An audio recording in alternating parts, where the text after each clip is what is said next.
প্রায় 600 million coin. 600 million, তাহলে তো আপনি কয়েক কোটি টাকার মালিক হয়ে যেতেন। গাড়ি বাড়ি করার ইচ্ছা ছিল না, সর্বোচ্চ ইচ্ছা ছিল যে একটা ফোন কিনবো, যেহেতু আমার নিজস্ব কোনো ফোন নাই, স্মার্টফোন নাই। সামান্য খারাপ লাগতেছে যে আমি না জানি এটার ভিতরে, অন্তত হলে আমার সময় তো নষ্ট করছি, এটার জন্য একটু খারাপ কাজ করতেছে। কষ্ট তখন সাময়িক সময়ের জন্য কাজ করছে, পরে শেষ, আমার পরে আর কোনো কষ্ট হয় নাই। যে বুঝছি যে পাবো না ভাই, আমার যা বিশ্বাস হয়তো বা টাকা দিবে না, কারণ এখানে প্রায় কোটি কোটি মানুষ বিভিন্ন দেশ থেকে, যেসব দেশে আর কি ইন্টারন্যাশনাল কারেন্সি লিগাল, তো সেসব দেশের তো সম্ভাবনা আছে, কিন্তু আমাদের বাংলাদেশে ক্রিপ্টোকারেন্সি ইললিগাল, এর জন্য কোনো সম্ভাবনাই নাই। তা বাদেও হঠাৎ করে যে বাংলাদেশে এই নির্দেশনা দিবে যে ক্রিপ্টোকারেন্সি লিগাল হয়ে যাচ্ছে, এটা তো হওয়ার বিষয় না।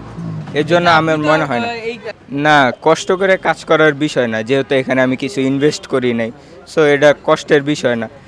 মানে ফার্স্টে আমি জানতাম না যে বাংলাদেশে ইন্টারন্যাশনাল কারেন্সি ইললিগাল, তো আমি যখন থেকে জানি তারপরে থেকে আমি বাদ দিয়ে দিছি।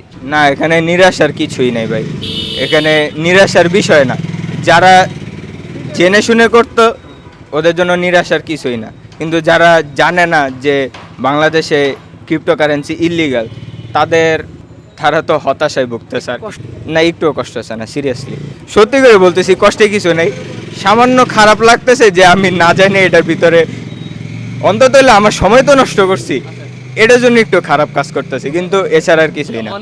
গাড়ি বাড়ি করার ইচ্ছা ছিল না, সর্বোচ্চ ইচ্ছা ছিল যে একটা ফোন কিনবো, যেহেতু আমার নিজস্ব কোনো ফোন নাই, স্মার্টফোন নাই।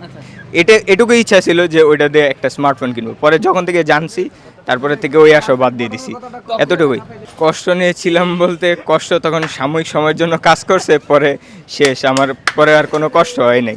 যে বুঝছি যে পাবো না ভাই, আর তখন এত বেশি ছিলও না আমার কাছে, এজন্য এতটা কষ্ট হয় নাই, সামান্য একটু খারাপ লাগছিল আর কি।